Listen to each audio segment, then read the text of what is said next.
But there was a time when no one had ever tried this. Weird, no one had ever tried this. And someone saw all these young kids walking around in the 80s with these little Sony Bud Walkman buds, right? Remember that? And so this person got the idea that, well, what if we put those inside like an ear mold, run an audio signal to it, and actually make it a monitor, a performer? And what an interesting idea.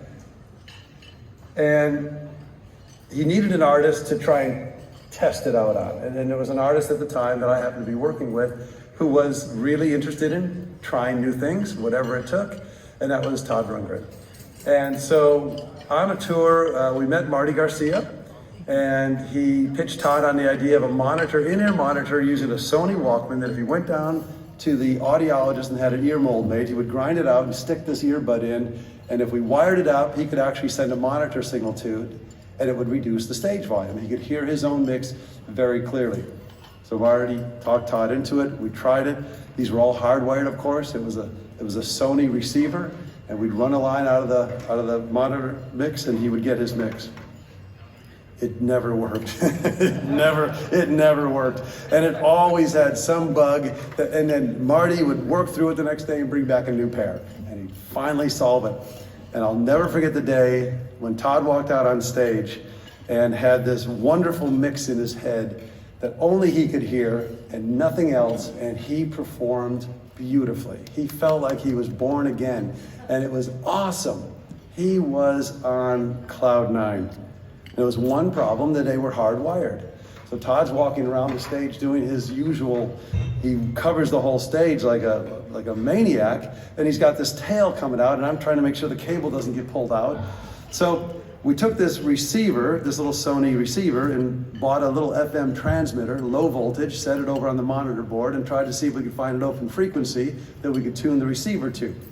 And lo and behold, most sound checks, the lower FM band was wide open. Wide open. You don't get to the stations until you get to the higher area. So I would tune in some open station, tune the receiver on Todd's belt to that open station, and he had a wireless monitor mix, and he could go anywhere he wanted, and it was beautiful. Except when that empty channel in the afternoon, in the evening, became the local church channel. And we'd go out, and the downbeat at 8 o'clock, and Todd would go pacing around the stage, and the song would start, and he'd hear in his ear, "Have you heard the word of the Lord today?" And I'd get this look at the side of the stage, and I'd be quickly trying to find an open band, and then I'd go and adjust it again. But I only say this to point out that nothing comes out fully finished. Nothing. And all that you have done to create these wonderful products and these things that are ubiquitous in the marketplace today, I know you all went through something like that. You experimented, you failed, you tried again, you experimented. And that's what this Audio Innovator Award had: true grit, true perseverance, and the optimism to completely deal with Todd's ups and downs on a daily basis until we got it right. So it's just so fitting that something we use today, without even thinking about it, protects our hearing, helps our artists be more creative, and used in ways we never even dreamed of, would be the winner tonight of the Parnelli Audio Innovator Award. Now, for those of you who weren't on tour in those early mid-'80 tours, I think we have a little something to watch. Hi everyone, we're Gloria, Estefan, and we want to send our biggest congratulations to Marty Garcia, an amazing man who's receiving the Parnelli Lifetime Achievement Audio Innovator Award. And in our life, he has definitely been an audio innovator. We've been working for over 32 years. I was one of the first artists that used the in-ear monitors from his company Future Sonic, and he definitely saved my voice because I have a big band on stage with horns, percussion, and everything.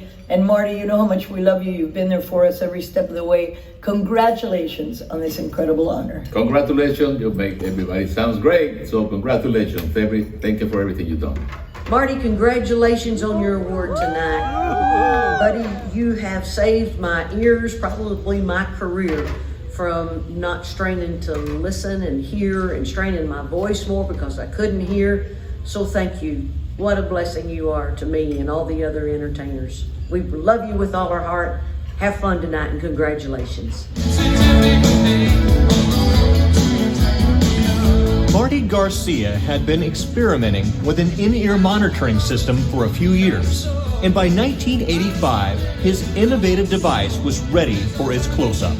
That year, Todd Rundgren's band Utopia's tour was historic for being the first rock show to go out with the entire band using in-ear monitors. The tour was a success, and Marty dedicated himself to creating a monitoring system that would protect the artist's voice and ears. This is that story. Marty was born in 1954. His dad was a fighter pilot who retired as a colonel at the Joint Chiefs of Staff. Restless, Marty got his GED and left school early. Not wanting a 9-to-5 job, he became a surveyor. His crew had musicians from a band called Wire and Wood, and he tagged along to their gig at Main Point Coffee House. His entry into the live event world started indiscernibly enough. The lights at the gig didn't work correctly, and he fixed them on the spot. At another gig, he got power to the stage through the magic of finding an extension cord. At one club, he was complaining to the owner about the sound. The owner shrugged and said, "Well, then you do it." He got behind the console, and mixing came to him instinctively. He followed the band out west, but a chance to be Dan Fogelberg's backup band didn't pan out. Marty then got a real job as a speech therapist assistant, working with kids with disabilities. He noticed positive responses to music, and soon was taking the kids to the Hollywood Bowl for all kinds of concerts. "I didn't know much about speech therapy, but I knew music was a powerful force for them," he says. It made him want to be back in music. When members of the band had an offer from John Phillips to record at Bearsville Studio, again he went with them. After a chance meeting with Rundgren's guitar tech Tom Edmonds, he started working in that studio and touring with bands. He was inspired to design better sound systems, and his napkin scribblings became Crystal Sound, which he founded in Philadelphia in 1979.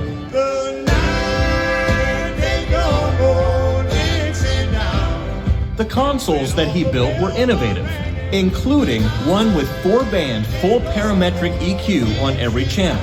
But Marty was particularly interested in monitors. He believed that if you could make the stage sound good, the house engineer would have an easier job. He became especially sensitive regarding the singer's vocal cords, as while musicians habitually turned up their instrument volume, singers could not. On a Grover Washington Jr. tour of Japan, he happened on a new device, a Sony Walkman. It inspired him to experiment with in-ear monitoring devices. His real breakthrough came in 1982, when he was the first to make custom molds and worked with a local hearing aid manufacturer to make the first shell-looking earpiece.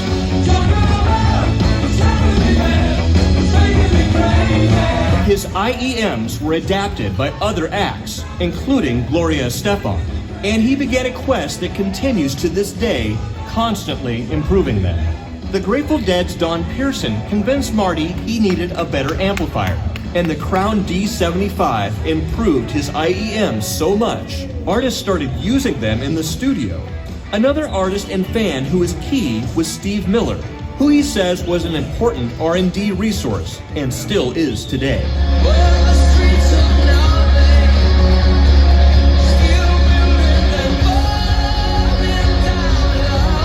During the same year, he had been working with Bono, but the band was skeptical. When the band did their 1991 Zoo TV tour, they had an acoustic set performed on a B stage. That's when the other bandmates discovered that the in-ears could work for the whole band and full show. Garcia continued on a roll and got ear monitors trademarked. And that fall, he received a 1992 Tech Award. Garcia would sell his shares of what was then Crystal Taylor to focus on his new company. More artists adapted them, at least one with an unintended benefit. When Stevie Wonder started using them, he could finally walk on stage unaided, now that he could have someone in his ears telling him where to step and when to stop. Future Sonics experimented with multi-driver hearing aid style armature pieces, a trend during the 90s. But ultimately, Marty felt his single voice coil transducer was better, and so did his clients. Success continued to spread, and his roster of clients continued to grow.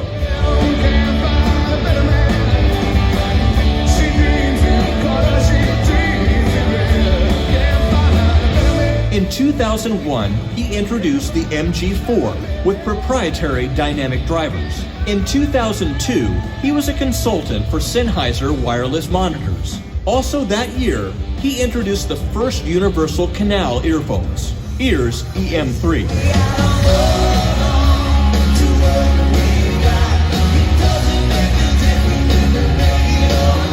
In 2006, the Universal Atrio system debuted. In 2011, he was inducted into the Tech Foundation's Technology Hall of Fame. In 2018, he was honored by the Television Academy for his contributions at the 59th Grammy Awards. Reflecting back, he's grateful to work with many greats, and one of his fondest is Les Paul. They worked together for 18 years, chasing more sound, as Paul would say. It was Paul who in the 1990s encouraged Marty to continue with the voice coils transducers rather than multi-driver ones. As he told him, it is how we hear, not what we hear. Marty Garcia is listening.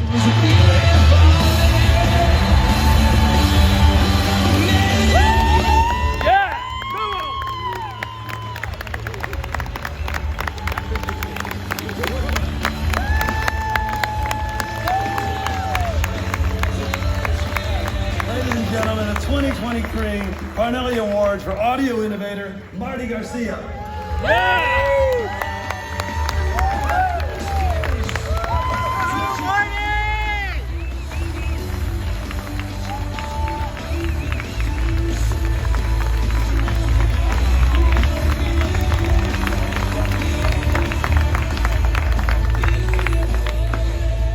Oh boy, that's an interesting video. What an honor to be recognized. Thank you, Parnelli Awards, and all who put this amazing event together. Hey, Joe Lamond, remember what happened in 1985 stays in 1985. Like so many others here, it is amazing to have been and still be a part of creative, timeless musicians, touring people, and all that we survived to get away with so much with no cell phones. I think I'm gonna put my glasses on.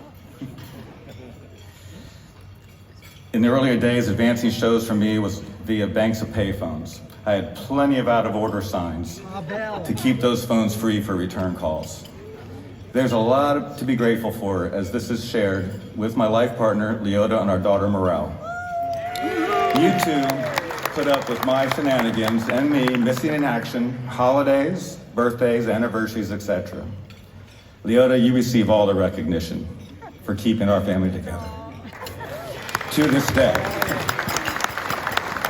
Thank you, Mom and Dad, Ray and Gloria, to my friends, who pretty much gave me the free rein since I was a very busy kid, knowing I'd be involved in a trade show, a trade of some sorts. I love mixing, being on the touring circuit. We needed the roadie clinic back then. Support them today. They're a great organization, nonprofit as well. My voyage involves sharing our craft and ideas with so many other visionaries, and in the industry, figuring out the best solutions for improved shows and events. There are hundreds of talented audio comrades, production staff, who have entrusted and supported me in Future Sonics. Some have passed, some are here in this room, and most are on the road right now, believe it. It would be impossible to name all of them now, but I'll be reaching out to thank each and every one of them personally. However, I would be remiss if I didn't thank Kathy Peck of nonprofit HEAR, Hearing Education Awareness for Rockers. Over 35 years supporting Kathy and her cause. Kathy, the punk rocker, singer of all-girl band, The Contractions, making sure I was staying concerned for musicians' hearing, proper dynamics, and necessary multi-band limiting. to reduce the future of vocal and hearing fatigue on the concert stage and a lot of other places. I couldn't possibly thank all the artists who entrusted and supported us along the way, but I'm especially grateful to Todd Rundgren and his audio team for being the first notable to evaluate our custom ear monitors and concepts. A little different than the video, but it was amazing what we did in the early 80s before the all-ear tour. Tuck Andrus of Tuck and Patty, who sat in my living room quite a few times, showed me what a low E dynamic should sound like without distortion. And we never trusted what it looked like on an analyzer screen. We loved using our ears. Bono and his team, for his patients, figuring out audio latency when ears were occluded when the first digital consoles came out. And those consoles definitely improved, but latency was a huge problem in those days. I can't forget Les Paul's guidance and friendship. Late nights at his home, including many mischief nights on Monday as well. To quote the always erudite Steven Tyler, don't be afraid to suck. Also, don't be afraid to succeed. That's what I say. Thank you all.